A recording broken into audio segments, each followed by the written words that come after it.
Frères et sœurs, merci. Merci pour tout ce que vous faites pour devenir et aider les autres à devenir de véritables disciples de Jésus-Christ, afin de jouir des bénédictions du Saint-Temple. Merci de votre bonté. Vous êtes merveilleux, vous êtes magnifiques. Je prie pour qu'en comprenant pleinement que nous sommes enfants de Dieu, nous sentions le Saint-Esprit nous le confirmer. La famille, déclaration au monde, affirme « Tous les êtres humains, hommes et femmes, sont créés à l'image de Dieu. Chacun est un fils ou une fille d'esprit, aimé de parents célestes. Et à ce titre, chacun a une nature et une destinée divine. Nous sommes des esprits d'élite tenus en réserve pour paraître dans la plénitude des temps, afin de contribuer à jeter les fondements de la grande œuvre des derniers jours. » Le président Nelson a déclaré « Dans le monde des esprits, vous avez été instruits pour vous préparer à tout ce que vous auriez à affronter pendant cette dernière partie des derniers jours. Cet enseignement est ancré en vous. Vous êtes des filles et des fils élus de Dieu. Vous avez le pouvoir de vaincre l'adversaire. Toutefois, il sait qui vous êtes. Il connaît votre héritage divin et cherche à limiter votre potentiel terrestre et céleste en utilisant 3 méthodes. La tromperie, les distractions et le découragement. L'adversaire a utilisé la tromperie du temps de Moïse. Le Seigneur dit à Abraham, « Et voici, tu es mon fils. J'ai une œuvre pour toi, et tu es à l'image de mon fils unique. » Peu après cette vision glorieuse, Satan a essayé de tromper Moïse. Les mots qu'il a employés sont intéressants. Moïse, fils de l'homme, adore-moi. La duperie ne résidait pas seulement dans l'invitation à adorer Satan, elle était aussi dans la manière de présenter Moïse comme un fils de l'homme. Souvenez-vous que le Seigneur venait juste de dire à Moïse qu'il était un fils de Dieu, créé à l'image de son fils unique.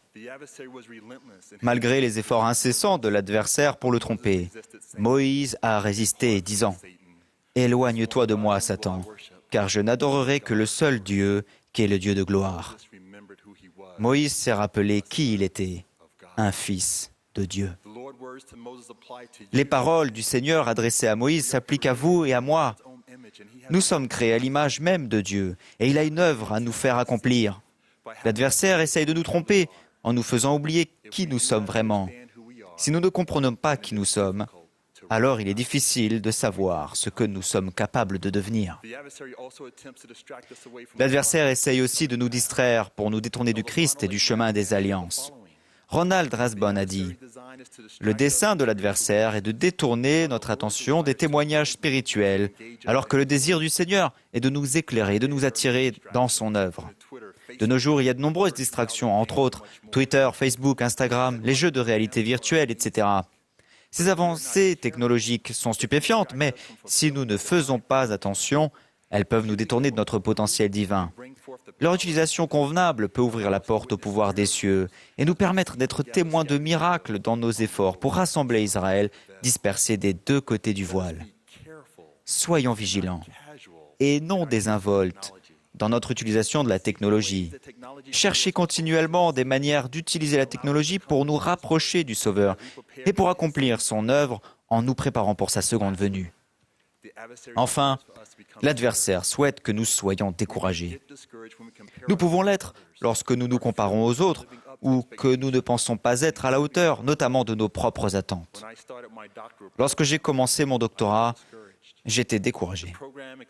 Le programme n'avait accepté que 4 étudiants cette année-là, et les autres étaient brillants. Ils avaient obtenu de meilleurs résultats, avaient plus d'expérience professionnelle dans des postes de cadre supérieurs et rayonnaient de confiance en leurs capacités. Au bout de 2 semaines, le doute et le découragement ont commencé à s'installer en moi, presque au point de m'écraser. J'ai décidé que pour terminer ces 4 ans d'études, je devais lire le livre de Mormon en entier chaque semestre. Chaque jour, ma lecture m'a fait prendre conscience des paroles du Sauveur, qui affirmait que le Saint-Esprit m'enseignerait toutes choses et me les rappellerait. Cela m'a rappelé que j'étais fils de Dieu et que je ne devais pas me comparer aux autres. J'ai repris confiance en ma capacité divine de réussir. Mes chers amis, ne laissez personne vous voler votre bonheur. Ne vous comparez pas aux autres. Souvenez-vous des paroles aimantes du Sauveur. Je vous laisse la paix. Je vous donne ma paix. Je ne vous la donne pas comme le monde la donne. Que votre cœur ne se trouble point et ne s'alarme point. Comment trouver cette paix? Nous rappeler qui nous sommes et ne pas nous laisser vaincre par les 3 méthodes de l'adversaire. Tout d'abord, souvenez-vous que le premier et le plus grand commandement est d'aimer Dieu de tout notre cœur, de tout notre pouvoir, de tout notre esprit et de toute notre force. Tout ce que nous faisons doit être motivé par notre amour pour lui et pour son Fils. À mesure que nous ferons grandir notre amour pour eux en gardant leurs commandements, notre capacité de nous aimer et d'aimer les autres se développera aussi. Nous commencerons à servir notre famille, nos amis et nos voisins parce que nous les verrons à la manière du Sauveur, comme des fils et des filles de Dieu. Ensuite, priez le Père au nom de Jésus-Christ chaque jour, chaque jour, chaque jour. C'est par la prière que nous pouvons ressentir l'amour de Dieu et lui montrer le nôtre.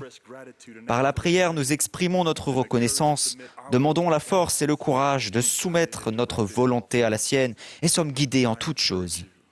Je vous exhorte à prier le Père de toute l'énergie de votre cœur afin d'être remplis de cet amour, afin de devenir les fils et les filles de Dieu, afin que lorsqu'il apparaîtra, nous soyons semblables à lui. Troisièmement, lisez et étudiez le livre de Mormon chaque jour, chaque jour, chaque jour.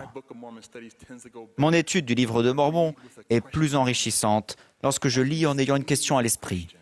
En lisant, en cherchant la réponse à une question, nous pouvons recevoir la révélation et reconnaître que Joseph Smith, le prophète, a dit la vérité lorsqu'il a déclaré que le livre de Mormon est le plus correct de tous les livres de la terre et qu'un homme ou une femme se rapprochera davantage de Dieu en suivant les préceptes que par n'importe quel autre livre. Le livre de Mormon contient les paroles du Christ et nous aide à nous souvenir de notre identité. Enfin, prenez la Sainte Seine dans un esprit de prière chaque semaine, chaque semaine, chaque semaine. C'est par les alliances et les ordonnances de la prêtrise, dont la Sainte Seine, que le pouvoir de la divinité se manifeste dans notre vie. David Bednar a enseigné « L'ordonnance de la Sainte Seine est une invitation sainte et répétée à nous repentir sincèrement et à nous régénérer spirituellement. L'acte de prendre le pain et l'eau n'offre pas en soi le pardon des péchés, mais si nous nous préparons consciencieusement et participons à cette sainte ordonnance, le cœur brisé et l'esprit contrit, alors nous avons la promesse que nous aurons toujours l'Esprit du Seigneur avec nous. En prenant la Sainte Seine en toute humilité, nous nous souvenons des souffrances de Jésus au jardin sacré de Gethsémane et de son sacrifice sur la croix. Nous exprimons notre reconnaissance au Père d'avoir envoyé son Fils unique, notre Rédempteur, et montrons notre désir de garder ses commandements et de nous souvenir toujours de lui. La Sainte Seine apporte une illumination spirituelle. Cette illumination est personnelle, puissante et nécessaire.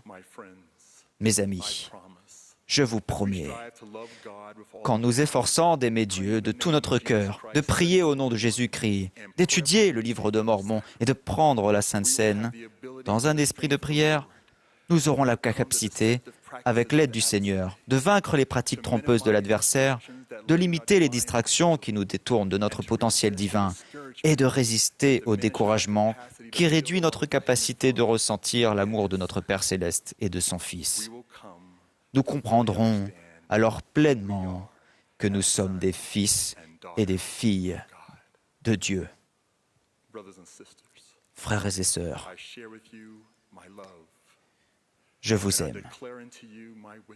Je témoigne que je sais que notre Père céleste vit et que Jésus est le Christ. Je les aime. L'Église de Jésus-Christ des saints des derniers jours est le royaume de Dieu sur la terre. Nous, membres de son Église, avons l'appel divin de rassembler Israël et de préparer le monde à la seconde venue du Messie. Au nom de Jésus-Christ. Amen.